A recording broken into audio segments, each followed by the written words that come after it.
tukyali mu struggle naye bweggwera bweti ngenda bakubako omuntu bannange bweggwera bweti nadde njogera n'omwe omuwala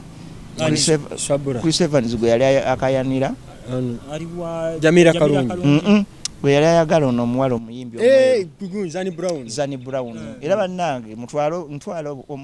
ntwala akakisa kano Zanie Brown mufumba she's cooked naye rabibuzaabuza wamma Zanie Brown look at me height yeyo nywa gundi mikoshi nywa mikoshi buli lunaku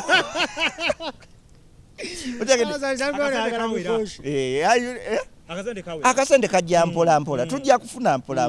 va kuba Chris Evanz abayaye Chris Evanz tamanyi nakwogera uli oyagala abo omusajja mekete nzuno tamanyi nakwana gundi Zanie Brown mbya post ku Facebook yamuga Zanie Brown bangambye enkwagala kati tukoze tutya kati ebyo bakwana bwe bato bangambye enkwagala tukoze tutya abakiyiwa nnyo nzondaba obwakabaka bwa Buganda bumanyi kabaka manyi Katikkira njogerako abambejja n'abazaana banjogerako kati bende bw'aba asimye nze njagala Zanie Brown kigwagaana bene yasimba damuzine ensonga bene kasita asima Zanie Brown akoliki bene obaye bulange meetings mu bulange tuyitibwa era Zanie Brown obwakabaka bwa Buganda bwasiima onjagale ate ng'omusajja omuganda tabaazi ekyambe musically twali twatandika dde okuyimba ndoza mulabye comedy baffe okuva emabega tubadde tufusinga mu music mpola twalina collabos nyingi tulina okukola Rema yatukubira tumugasooka omaliza ensonga zamuza then ojje era by the way waliwo oluyimba wakati waffe ne Rema naye byayingiramu amuza oyamuza oyo amuza ayina engeri gyaluyingiramu bw'ati teyalwononeka ayina engeri gyaluyingiramu n'ekirevu yali ayingira mu video yayingira mu ki twalina yagamba mu studio balina obaayo babiri bw'ate alina okuba mu studio ate kaffe tetumwagalayo kibi ekiri ku mwami n'omukyalo okujja mu studio anti bayinza naye mu producingiramu kiyinza Hamza ayinza okufuna akaleberwe n'ayimbiraawo kati bw'ayimbiraawo kati Hamza bw'ayimbiraawo mukubarapu najagala ema wange ayagala kolabo ewammwe ajja yeesibya atya bye bino wammanga ng'oyagala kolabo guno mwaka tuwadde abantu babiri omukisa asooka Kyagulanyi Centamu oyo mumuwadde kolabo tumuwadde kolabo owokubiri Kyagulanyi Centamu abasigadde mutulinde nga struggle wedde nemwogera nnyo ku struggle tubadde tulaba abaana nga bayiwawo omubiri nga mwekwesa kati ate ffe tubadde tuliwawo mubiri tubadde tuliwawo mwoyo mutya buli kimu mutya tuyiyawo mubiri zeka gwe totusaagira nako lwakuba muzeeyi yayiwawo omubiri eri yayirawo muzeeyi alifa akirojja ajja kwejjusa lwaki teyayiwawo akyakira ne katikati byayogera bikyakwatagana juzi omuwala yagenda omujjako interview yawo kakatize kati omuwala oyo yagenda najja ne mugala tukwata abaana bange nga bakola ki nga banaaba interview baali bakikwatira mu kinaabiro no omuwala yazoominga kamera nakola ki nayingira mu kinaabiro kyange ne mugamba muwala yefuba Farida tukwata abaana bange nga bali ki nga bali bwerere kati nange mukunyiiga mayinja sinyiiga mukunyiiga nemujjako ki nemujjako essimu ye accidentally nze nga bomanyi nti mbeera eri ku nnyanja njagala kunnyonnyola mbeera ku nnyanja mba mpita ku nnyanja mayinja va ku nnyanja essimu ati wenzija weeri wenzija mba mpita ku nnyanja emisimu gy'ennyanja ne giŋŋamba mayinja ng'oluddo tulekamu akantu nekanga essimu njikase naye nga siri mubi I'm not a bad person ze mayinja muzeeyi oye Zerujja kubuzaako era nkwebaza okuba nti ogoya program zaye ez'enjawulo ndine duo eyakabi mu comedy naam Assalamu alaikum. Wa alaikum salam wa rahmatullahi. Ya Rasulallah ya sanadi anta mausudi wa mutamadi bi rasulillahi wal badawi wa rijali min balil alawi. Ya Rasulallah ya sanadi anta mausudi wa mutamadi khairan qada wala ya Rasulallah ya sanadi anta mausudi wa mutamadi. Ulire gono wano wetulaga tugenda kufa tugenda kulya buli n'okunywa tujja kunywa mujja kunywa ate tuline Maulana ne Reign mu mbeera wetyo tusoose sumulula ttaali wali mu ttaali n'ova iwazeeyo nkyaliyo naye ono mu ttaali ng'awulikika bulungi ate no mu kuyimba eno Sweet Betty n'abula tukwasaganya bintu bingi buli omu alina abantu bano bagezaako okwawula Maulana okwagira Bobby twaza musango twabakolaki okwagala nnyo Bobby twaza musango naye lwaki obikkirira amazima ono awulikika nnyo mu ttaali tawulikika mu kuyimba eno anti awo njagala okugambira twakukola kirujja twakukola jogera abantu kye balaba lwaki otwawula yawula lwaki oletawo obusonga sogamba gwe n'ono muli omu lwaki oletawo obuswandi Yesu bagamba the Father the Son and the Holy Spirit wakati awona so Maulana the Son the Father the Holy Spirit. So mukyala wa Maulana n'owa Reign woyite wa Maulana oyitayo mu kimu Holy Spirit tetulina tabu era Maulana solomukana wayi jangu osuleke wange usuleke uwo the Father the Son and the Holy Spirit.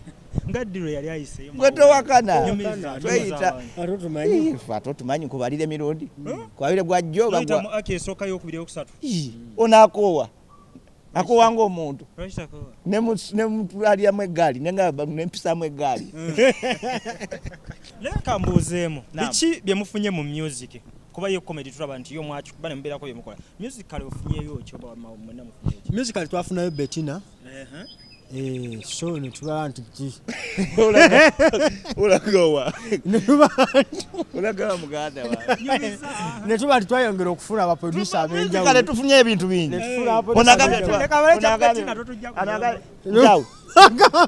musical onaga Bettina negwati twakomawo musical twajja ne Chosen Becky nandujja na yajja akati mpola tukole tuti soko nyinyonyole Bettina namukaso ono mukumufuna mumufuna mutira yasooka wani waddera mu bagabana adida kyojolaze wala tetunnatuukayo twafuna abantu ab'enjawulo okugatta ku tofaali ku Maulana Reign nti when it comes to writing n'okwongeramu vocals but Bettina akwongeramu vocals netufune ba producer ab'enjawulo ba Devi ba Kurochi twatagana nabo sikaaba kuyimba ochegera ate kinyuma nnyo ebintu byonna omulimu gunyuma nnyo nga gukola nga waliwo opposite sex waliwo omuntu akuwa vibe ffe abakazi abo tetukolagana nabo mbutubagala naye batuwa vibe batuwa vibe lyensonga laki tukolagana nabo tewali kyamaanyi mbw ate tubagala nnyo vibe negula okugenga viral abantu okutegeera sometimes omuntu ayinza obutalaba kubanga taba comedy ninanyimirwa akayimba leyo muli temusikirizibwa okuba nti omuntu wabanga kale katugambe nti bagambye nti Bettina omukwasaganya nogamba kankikolere ddala onyiga ng'omuntu wanyiga naawe okitegedde ono yanyiga bamugamba Chosen Becky nanyiga nagakola ki kakikolere ddala ne muganda wange gyolaga Vikita Kamenyo yalinyayo yangamba kyokoze tekikoleka ngenda kukolako olulumba sinziggo ngenda kwesasuza nange omwaka ogujja kundaba nali ndi awo nga ndaba beekutte ne Bettina twali twekutebwe kwasi era mbadde sinakola lulumba naye nzija omanyi omukazi gwe bayita salamu alaikum abaye nga tuva ku nsonga z'abaana bano sagala tutuuke wano nkya biberenga ebyaliko ono wadde yalumbe wa Chosen Becky yakisaagiramu omwana ne bamutwalako kati sagala saidi yo kifu omwana tannafuna nange eno nawulidde Fred kibijjigiri ayagala Bettina nabulidde kibijjigiri balina enkolagana entanglement naye abo abakyala tukola bukozi nabo tukola just tewali nnyo science ne wabeerawo science tewali buzibu mulimi kuli kweyagala na mulimi omutunzi wa menvu neyeyagala tewali tabo just for just ono wetu mmanyi akijeziri